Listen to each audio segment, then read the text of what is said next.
Hi, welcome back to Fred in the Shed. I hope you're all well. Okay, in this video I want to test this portable DX antenna called a JPC 12 antenna. Now, I've been looking for a while for an antenna that I can use on holiday, something really small and portable and it doesn't stand out too much. I have used a T2LT in the past, but that's still an 18-foot telescopic pole to put up. So I saw these being used by ham radio operators and they seem to work really well, especially on 20 and 40 meters. So we got this one in from Banggood. Now, I'll be honest with you straight away, these aren't a particularly cheap antenna for CB prices. In the UK, for example, this antenna or a variation on it, it looks exactly the same to me with this rather nice carrying bag. They retail for about 160 UK pounds. Always you can get things cheaper on China, and this came in from Banggood, and currently as I'm making this video it's just under £100, but you might get it a little bit cheaper with a discount. I still think that's a little bit pricey maybe for CB prices, that's more ham radio prices, so I have also ordered in a cheaper version of this antenna. Haven't got it in yet to look at it, and that's about half the price, which is probably more like CB prices. But the reason I got this one in is because I say this has had some very good reviews by ham radio operators, and yeah, I was intrigued to find out whether we could get this to work on CB on 11 meters. So that's what we're going to be doing on this video. So as you saw when I undid this, it's extremely compact. This little carry case is probably about 45 centimeters long. It's very light as well. I would estimate it's 2 kilograms or under 2 kilograms. So probably a very good little DXing antenna if you like to go up in the hills DXing. I'm going to just be testing this in my back garden, and that's going to be quite restrictive because I'm surrounded by houses. And other than DXing, I want to see if I can get a local contact on it. If I can get out 7 or 8 miles onto the net on a 305, I think that will be a win situation for a home antenna. Not everyone can put up a massive antenna on the side of their house, or they might not want to. This could be a solution for a very stealth, very portable little home antenna. Now when it comes down to the instructions, yeah, a nice colour picture on the front of the instruction book. It's very loose and fast. It gives you a basic idea, but some of the pronunciation and words have been lost in translation, so it's probably not the best, to be perfectly honest. But you're going to be messing about with this antenna. It's very much something that you're going to set up and have to learn to adjust yourself. And there's only really about 4 pages, and then it goes into sort of Japanese or Chinese. And then the second part of the instructions is for a completely different antenna, which is much more complicated. This is a V-shaped dipole antenna, which looks like an absolutely massive beast. And I looked that one up. That's about £370 UK price. So that's something JP7, something completely different. But it's nice that we do get some instructions. But also we're going to have to work this out as we go along. I think what we'll do is we'll have a quick look at these components of the antenna, piece by piece, so we can assess the quality. So we'll start off with the ground plane wire, and this is just simple ribbon cable, type of ribbon cable that used to get on old IDE computer hard drives, if you're old enough to remember those. It's a good solution actually.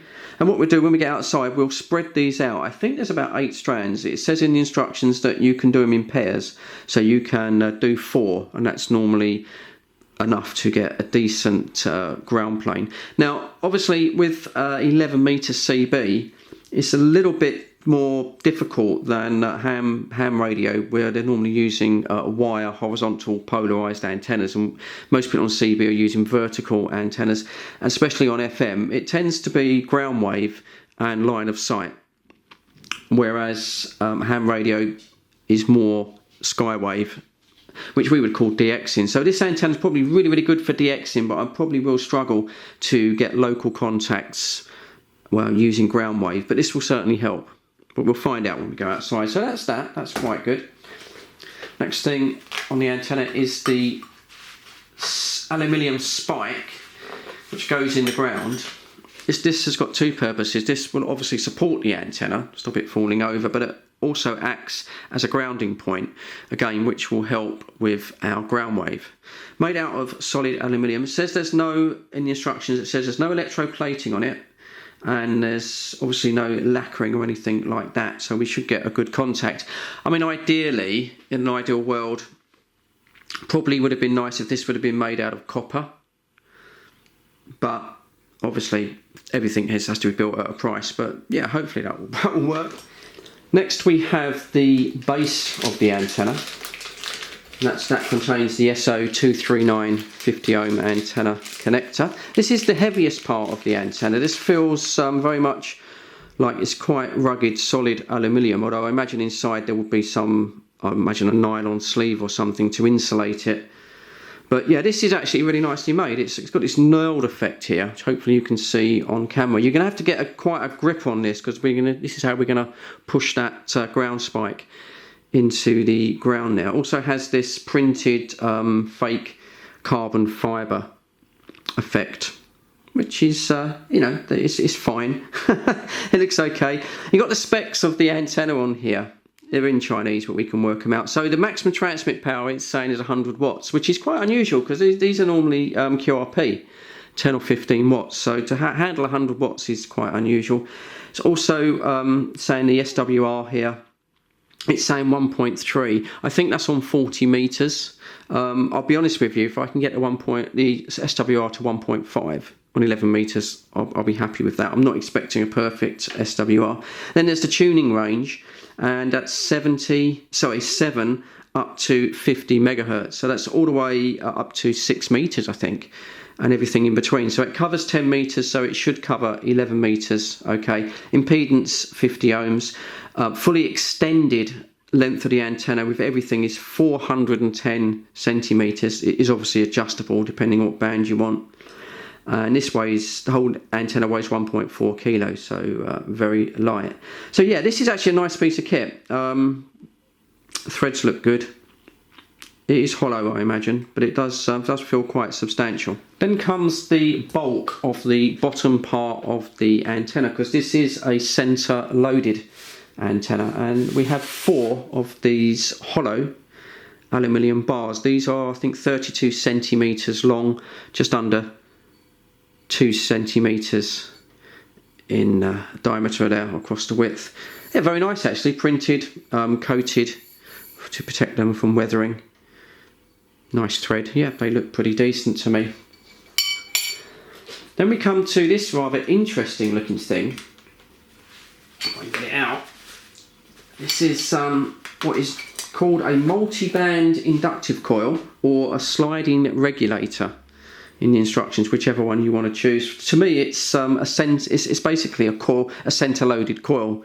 Normally on a CB antenna, it's not adjustable, but this one is adjustable, which makes it quite unique. You have this little sliding rod here with a contact shorting out on each individual coil of the antenna, which looks like it's stainless steel. The construction of this is a plastic nylon, but once again, it is actually quite nicely made with a brass fitting on this side, and also a brass washer as well to get a good contact. And it is quite firm to move. It is quite precise. Now then, you've got 2 marks on this. You've got 2 red lines. I believe the bottom one is for 40 meters and the top one is for 20 meters. CB is 11 meters.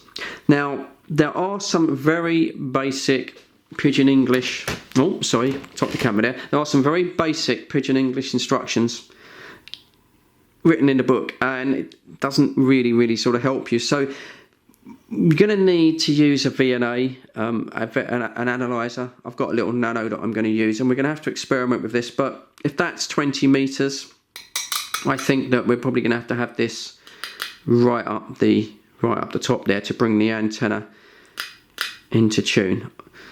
Obviously, when I've worked it out, I'll save you the hassle of finding out yourself. But yeah, this is a very nice piece of kit, and say something quite unusual. See, an adjustable. I think for shortwave radio listening as well, I think that would be quite useful as well. As we can go all the way down to sort of down the bottom here, 7 megahertz all the way up to 14 megahertz. So yeah, quite like that. That's quite nice. And then what sits on top of that is the final part of the antenna, and this is the stainless steel whip, 255 centimeters fully extended, and this will be the part that again we're going to have to adjust this with the analyzer to bring down the SWR. And once again, the instruction booklet does give you a rough guide, but I think it's just going to have to be kind of done by feel with the analyzer. This is stainless steel and actually feels really nice.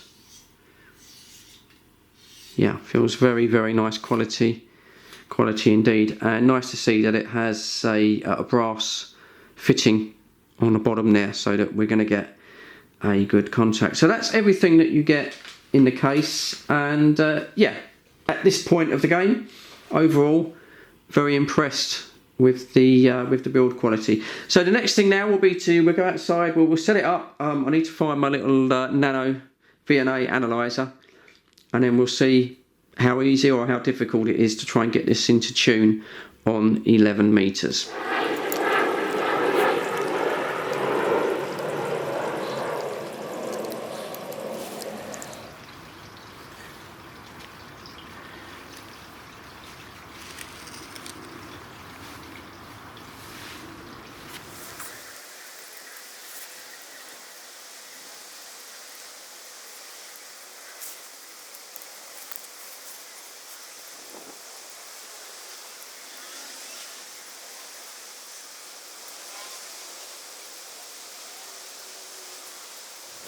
So what I've done here, and it's a little bit difficult to see in the sunshine, but I've set out the ground plane radials in a star pattern. Each one takes 2.5 meters, so it does take up quite a bit of room. You do need a little bit of space to use the antenna, but I've done 5, and I think 5 is certainly enough.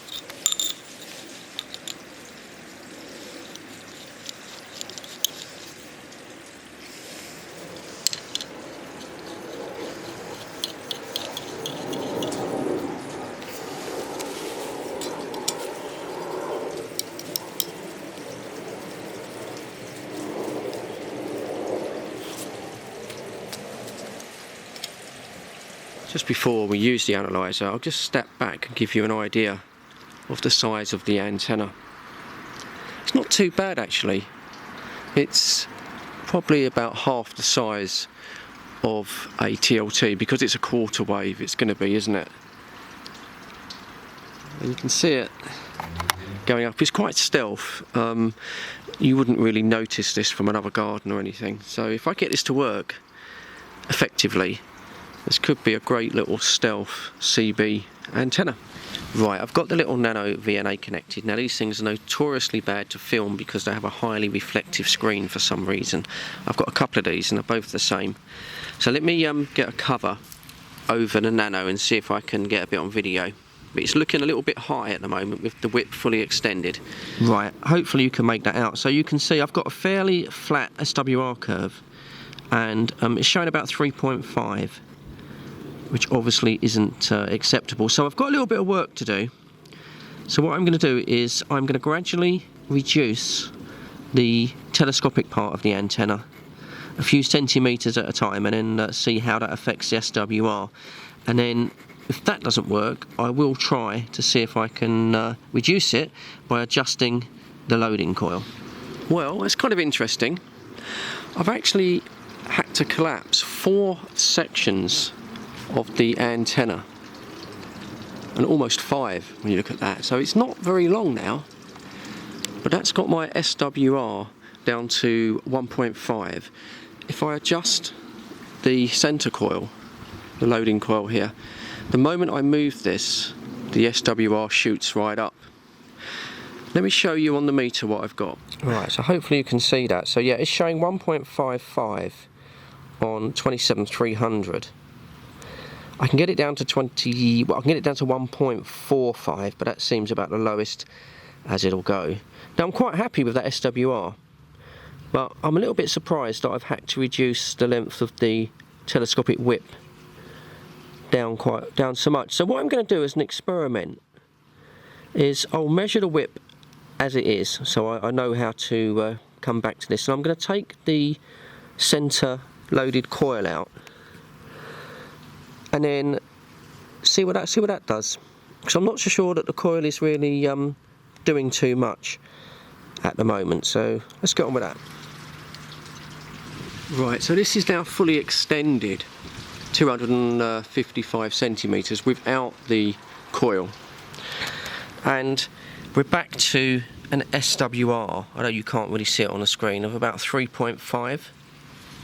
I apologise for the screen, there's no way I can get it, but we're back to about 3.5. So it seems that the coil isn't doing an awful lot once we've adjusted it at full height. Let me just get the SWR down to 1.5. I've got a feeling I'm going to end up where I was before. Right, so yeah, I'm back to 1.5 again, which is about as low as I can get it. But if we look at the antenna, we're back to where we were before. So I think I'm going to put the coil in because it doesn't seem to be doing any harm, or it doesn't really seem to be doing any good. But I think we'll put it in, and I think that's going to be the height. It is a lot lower than I thought it would be. It's quite low off the ground, but it is tuned. Now whether that's going to affect its range, certainly I think local comm, ground wave for example, that is very, very low. But we'll find out. I think for skip it should work relatively well. So anyway, I'm going to put the coil back in and then attach a radio and see what happens. So keying up on minimum power here, which is probably just about a watt. So the SWR is about according to this about 1.3. Let's increase to half power. SWR 1.4 on 305, and we go full power now. SWR 1.4. So yeah, I'll take 1.4 definitely. That's very nice and safe.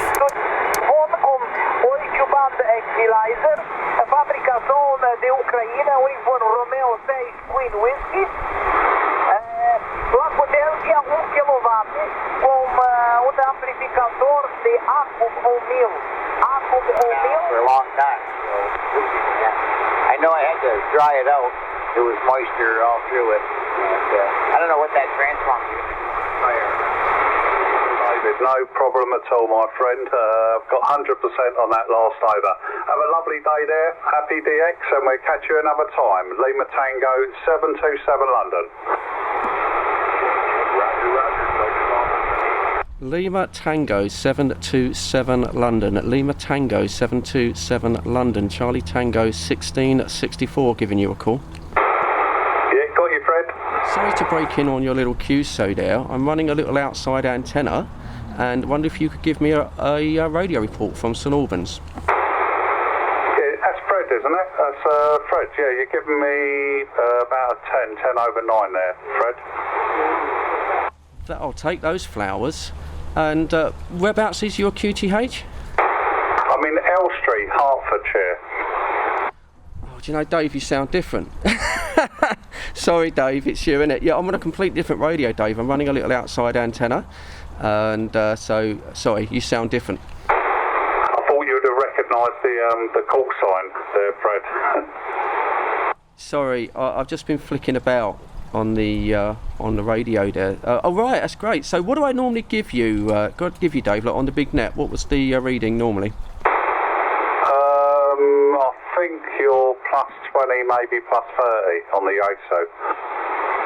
Oh, roger there. Yeah, this is a little JPC 12. It's a little telescopic antenna that I've got in for test. I've just got it set up in the garden now, and just trying to see if I can get some local contacts. So obviously it's working.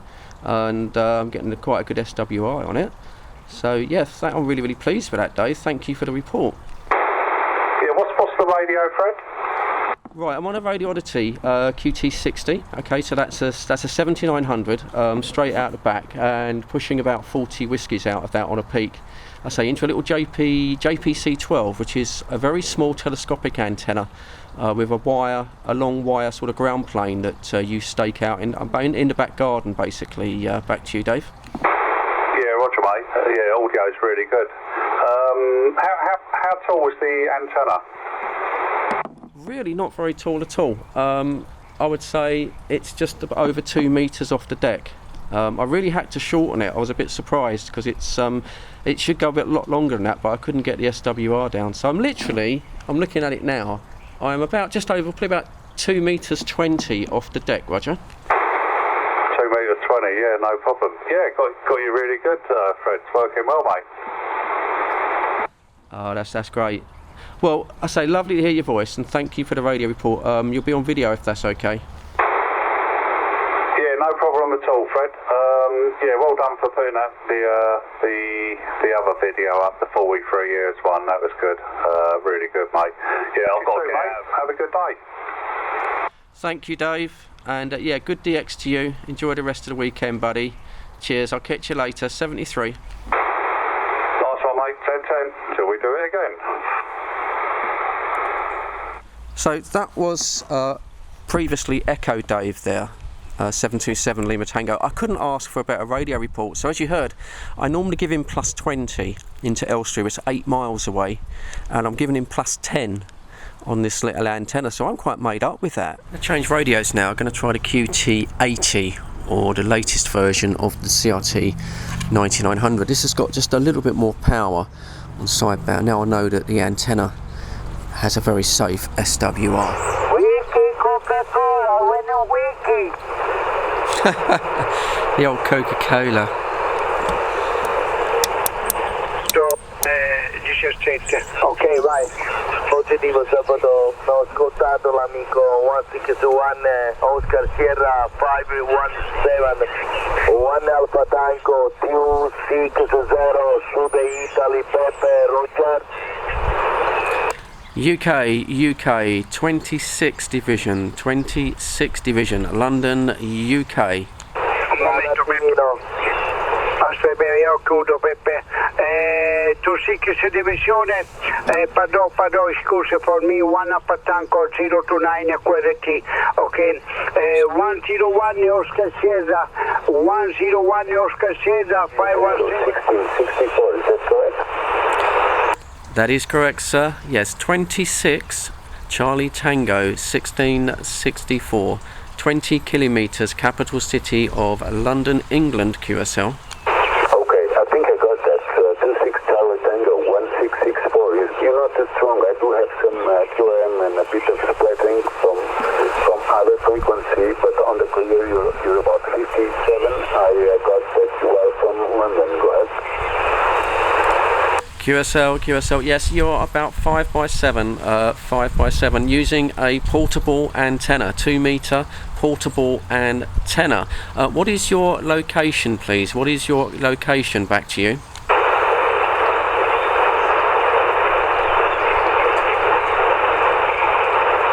I lost him.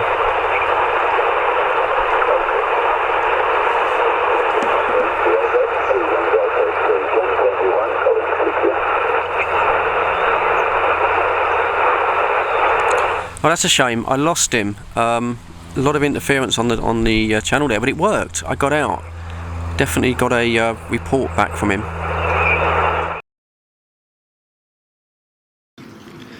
So it's the next day here in the UK, and what a difference a day makes with the British weather. Yesterday it was really, really sunny. I was having trouble filming in the sunshine. It was quite nice and warm. Today been very drizzly, and it's about 8 degrees, and they're forecasting rain this afternoon, so hopefully going to try and get on the 305 with the antenna. Quite impressed with its performance yesterday, getting out DX to Italy. Impressed with that, but we'll see how the weather goes. I might have to call it short. So had an interesting coffee with some of the guys this morning on the 305, and in particular speaking to Richard you occasionally hear on the videos. And he's a very, very knowledgeable radio guy. And he agreed with me that for 11 metre use, because we're shorting out this tuning coil, because we're right at the very top, you don't really need this in the circuit for this to work on 11 metres. It just adds a little bit of height, because you're looking at about your 102 inches from the top to the bottom, so you could probably just extend the antenna a little bit to get the SWR down. Now, another thing that Richard said, which is quite interesting, I didn't realise, is that he said that when he's used these antennas, he's had a better result with the SWR if you basically, instead of extending the top of the antenna, you extend from the base, so that the antenna is fatter, so you slide the top in and you extend from the base. And he says he gets a better bandwidth, and he said it's possible you could probably get the SWR down to 1:1 if you really fine tune it. 1.3 I'm quite happy with, but that's quite interesting. Anyway, so yes, I'm just going to hope the weather holds, and if it does, I'm going to jump on the 305 and we get some local contacts. But all being well, I'm quite hopeful. The ground is quite wet because it rained during the night, and not quite sure how that's going to affect the ground plane. In theory, it should improve it, but you never know. So hopefully you'll join me in a moment on the radio.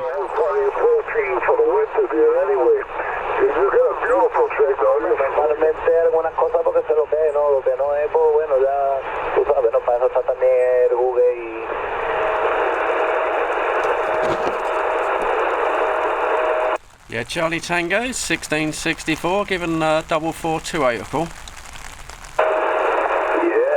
Hello, your signal's going down a bit, but it's working. Yeah, Roger, I got a copy on you, in the rain here.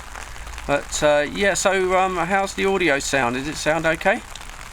Yeah, sounds okay. Roger, it's not too bad, but it's a bit weird, but yeah, it's working.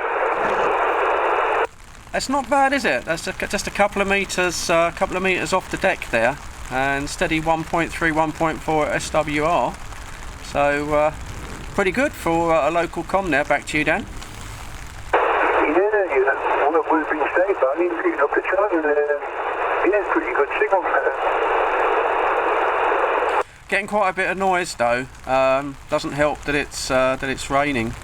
But yeah, at least it proves that it works. I'm getting you on about a 6 or a 7, but you're coming in with the noise, unfortunately. Back to you, Dan. Okay.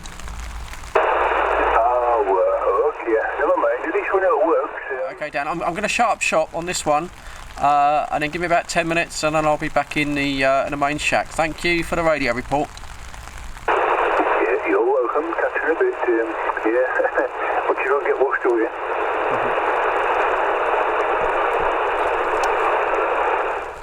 Right, so if you can hear me over the rain, so yeah, that was Dan. He's about 7 miles away, and although I was picking up quite a lot of noise today, he was able to hear me, so yeah, it did work. So it does work as a local little antenna, and yeah, I think we can call that a success. I'm getting very wet. I'm under an umbrella, would you believe? So let me just clear up and then we can do the conclusion. So if there's one thing you can say about the British weather, it's not predictable. Now today I was planning just to set that antenna up again to get back on the net and reduce power, because I wanted to do a low power test to find out how it worked on QRP. But as you can see, absolutely chucking down with snow today, and it's freezing cold, so not going to get a chance on this video, unfortunately. Might revisit this another time for that low power test, but unfortunately nothing you can do about the great British weather. Anyway, let's get back inside in the warm and do a conclusion. That was the JPC 12, really a DXing antenna, and I always knew it'd work well for DX. But what did surprise me was how well it worked for local contacts on CB. As I say, if the weather hadn't have beat me, I would like to have taken it further. But got out to a couple of local guys, as you heard, no problem at all. And even the noise level, although it was higher than my regular base station antenna that's up on the side of the house, it wasn't unworkable. It was a little noisy, but not as bad as I thought. So really quite impressed with this. Overall, the size of the package the way it all folds together in this neat little case, very good for a holiday antenna. That's what I intend to use it for. And also the quality, putting it together, all of the threads on the sections, the 239 now, no issues, no cross threading, no issues. It went up very, very, very easy. Obviously, we didn't really need to use the coil on 11 meters. You can do away with that. But yeah, overall, very impressed with the quality and the performance. Now, it is a little bit pricey, as I said at the beginning of the video, and I do have a cheaper version on order, but that's not going to be as compact. And whether the quality is going to be the same, I don't know. We'll find out when that comes in. But sometimes it's maybe worth spending that little bit extra to get the quality. So there it is. I will leave a link in the description to Banggood where you can have a look at this antenna if you are interested in purchasing yourself. But as always, I would like to thank you. Cheers for sticking with the video. Lots more radio stuff coming up. As I say, a cheaper version of this. I also have another little travel SDR antenna and dongle kit coming in. Again, thinking of my holidays, something you can just pack away in a bag for your holidays. So look out for that. But as for now, as always, please look after each other for me. Stay safe, and I'll catch you all on the next one. Cheers, guys. Fred's in the shed where the magic unfolds. Fred in the shed with his trusty CB. He's a friend to the lonely on a frequency.